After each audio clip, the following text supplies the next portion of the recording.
नमस्कार दोस्तों, जय माता दी। आज मैं आपको देवशयनी एकादशी व्रत में सुनी जाने वाली गणेश भगवान जी की कहानी सुनाने जा रही हूँ। तो प्रेम से बोलिए गणेश भगवान जी की जय। एक समय की बात है, एक गांव में एक बुढ़िया माई अपने परिवार के साथ रहती थी। बुढ़िया माई भगवान विष्णु की परम भक्त थी। वह हमेशा दोनों पक्षों की एकादशियों का व्रत करती और कथा सुनती थी। उसने कभी भी व्रत में गणेश जी की कथा न कही और न सुनती। इस कारण उसका व्रत अधूरा रह गया।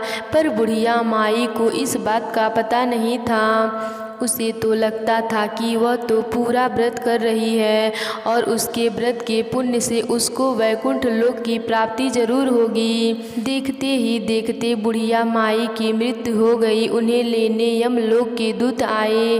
वह देखकर घबरा गई और बोली, मैंने जीवन भर भगवान विष्णु की भक्ति श्रद्धा भाव से किया, एकादशियों का व्रत किया, एकादशी व्रत में कथा सुनी। इस पुण्य से मुझे तो लेने वैकुंठ लोक का विमान आएगा। मैं आपके साथ नहीं चलूंगी। इतना कहकर बुढ़िया माई रोने लगी और भगवान विष्णु को पुकारने लगी। विष्णु भगवान गरुड़ पर सवार होकर बुढ़िया माई के पास आए और बोले, बुढ़िया माई, तूने तो पूरे श्रद्धा से व्रत किया, पर तुमने व्रत में कभी भी गणेश भगवान जी की कथा नहीं सुनी। इस कारण तेरा व्रत अधूरा है। बुढ़िया माई विष्णु भगवान से जीवन दान मांगने लगी ताकि वह एकादशी के व्रत को पूरा कर सके और उसका पुण्य प्राप्त कर सके। इस प्रकार बुढ़िया माई को विष्णु भगवान 2 साल के लिए फिर जीवित कर दिए। अब बुढ़िया माई जीवित होते ही गणेश जी का नित्य नियम करना चालू कर दिया। एकादशी के व्रत में पहले गणेश भगवान जी की कथा सुनती, फिर 11 माता की कथा सुनती, उसके बाद एकादशी का व्रत की कथा सुनती, उसके बाद एकादशी व्रत की कथा सुनती। इस प्रकार 2 साल में 4/11 बुढ़िया माई ने पूरा किया। गणेश भगवान की कृपा से एकादशी व्रत का पूरा पुण्य बुढ़िया माई को प्राप्त हुआ। बुढ़िया माई के भक्ति से गणेश भगवान जी प्रसन्न हुए और बुढ़िया माई के सामने प्रकट होकर बोले, बुढ़िया माई, तूने मेरे नित्य नियम के साथ ही व्रत में कथा भी सुनी है, इसीलिए मैं तुम पर अत्यंत प्रसन्न हूँ।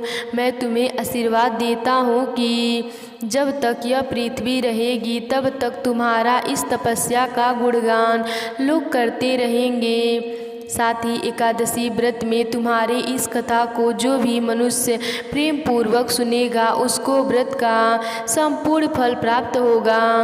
गणेश भगवान बुढ़िया माई पर प्रसन्न होकर बुढ़िया माई का घर अन्न धन से भर दिया।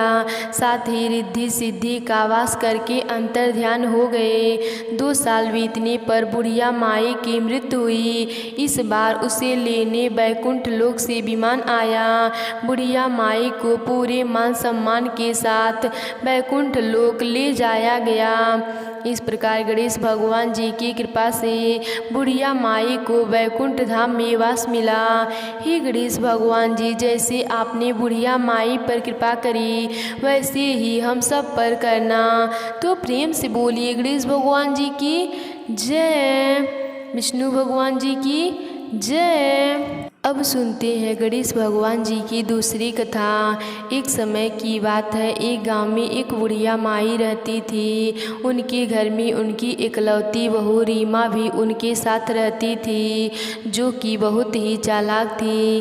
रीमा का पति रमेश दूसरे गांव में काम करता था और कभी कभी घर आता था। बुढ़िया माई गणेश भगवान जी की दिन रात पूजा किया करती थी। रीमा अपनी सास को पसंद नहीं करती थी। एक दिन बुढ़िया माई गणेश भगवान जी की पूजा में जा रही थी। तभी रीमा ने कहा, माँ जी, आप सारा दिन बैठी पूजा पाठ करती रहती हैं, घर में कभी साफ सफाई भी कर लिया कीजिए। इतना बड़ा घर है, मैं अकेले कैसे साफ करूँगी।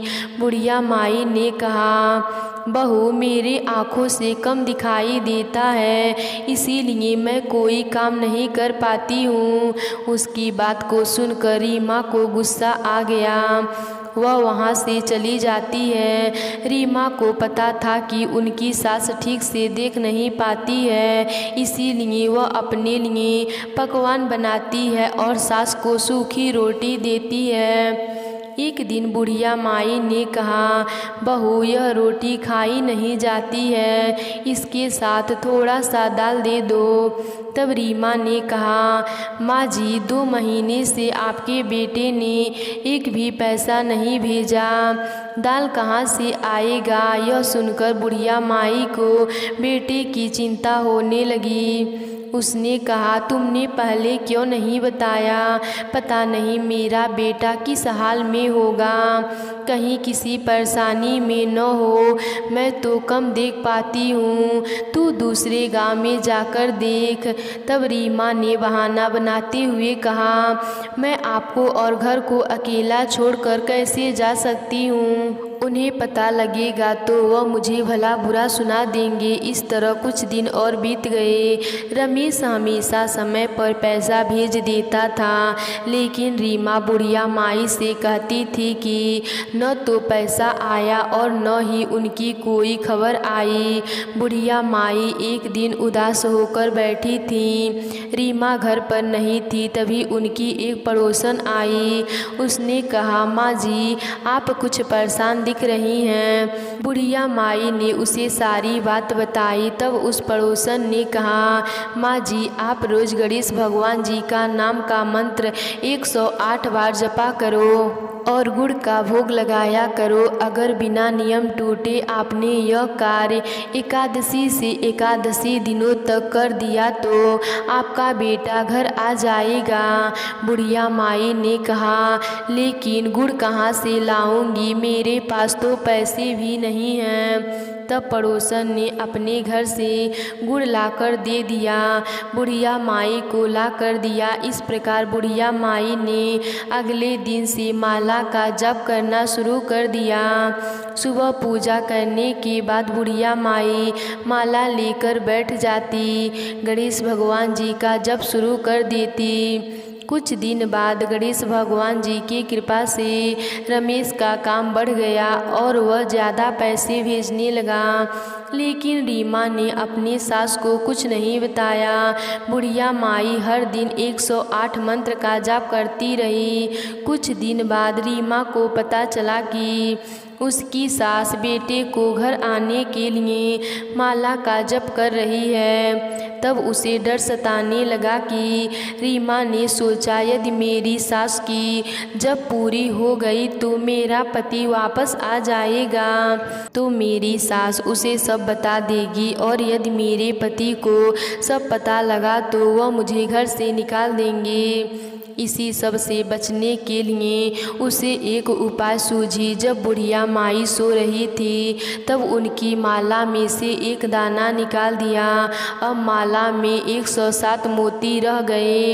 अगले दिन बुढ़िया माई ने रोज की तरह जप किया, लेकिन उसे पता नहीं चला। इसी तरह एकादशी का व्रत आया। बुढ़िया माई ने एकादशी का व्रत किया और गणेश भगवान जी की कथा सुनी, लेकिन उसका बेटा घर नहीं आया। अगले दिन उसने गणेश भगवान जी की पूजा की और उनसे कहा, हे भगवान मुझसे क्या भूल हो गई जो आप प्रसन्न नहीं हुए। मेरे बेटे को घर क्यों नहीं भेजे? कुछ नहीं चाहिए। रात को जब बुढ़िया माई सोई तब सपने में गणेश भगवान जी आए, उसे दर्शन दिए और कहा, माई तेरी बहू ने एक मोती कम कर दिया था, इसीलिए जिस माला से तुम जप कर रही थी वह अधूरी थी, लेकिन तुम्हारी भक्ति और सच्चे प्रेम से मैं प्रसन्न हूँ। अगली एकादशी के दिन तुम्हारा बेटा घर आ जाएगा, किंतु तुम्हारी बहू ने मेरी पूजा में विघ्न डाला है, इस कारण वह अपने पति को नहीं देख पाएगी। यह कहकर गणेश भगवान जी वहाँ से अंतर ध्यान हो गए। बुढ़िया माई ने अगले दिन रीमा को सपने की बात बताई। तब वह रोने लगी। उसने अपने सास से माफ़ी मांगी। जैसे जैसे एकादशी का दिन पास आ रहा था, रीमा की आंखों की रोशनी कम होती जा रही थी और एकादशी से एक दिन पहले रात में वह बिल्कुल अंधी हो गई। अगले दिन जैसे सुबह हुई, रमेश घर आ गया। बुढ़िया माई उसे देखकर रोने लगी। रमेश ने जब अंधी रीमा को देखा तब उसने रीमा से पूछा। रीमा ने कहा, यह मेरे कर्मों का फल है, गणेश जी मुझसे रुष्ट हो गए हैं। यह कहकर उसने सारी बात रमेश को बता दी। रमेश को बहुत गुस्सा आया। उसने कहा, तेरे साथ ठीक ही हुआ है। मेरी माँ को कम दिखाई देती थी, इसीलिए तुमने इसके साथ धोखा किया। अब तुम इस घर से निकल जाओ। तब बुढ़िया माई ने कहा, बेटा इसे तो भगवान गणेश ने दंड दे दिया है। मैं जानती हूँ यदि आँखों से दिखाई नहीं देता है तो इंसान कितना लाचार हो जाता है। तू इसे यहीं रहने दे। रीमा ने रोते हुए दोनों से माफ़ी मांगी। तब बुढ़िया माई ने कहा, अब तुम गणेश जी के मंत्र का 40 दिन तक जप करो। यदि भगवान प्रसन्न हो गए तो तुम्हें ठीक कर देंगे। रीमा रोज़ पूजा करके 108 मंत्रों का जप करती रही। 40 दिन बाद उसकी आंखों की रोशनी वापस आ गई। इस प्रकार गणेश भगवान जी 40 दिन की पूजा से प्रसन्न होकर मन इच्छित फल देते हैं। तो प्रेम से बोलिए गणेश भगवान जी की जय, विष्णु भगवान जी की जय।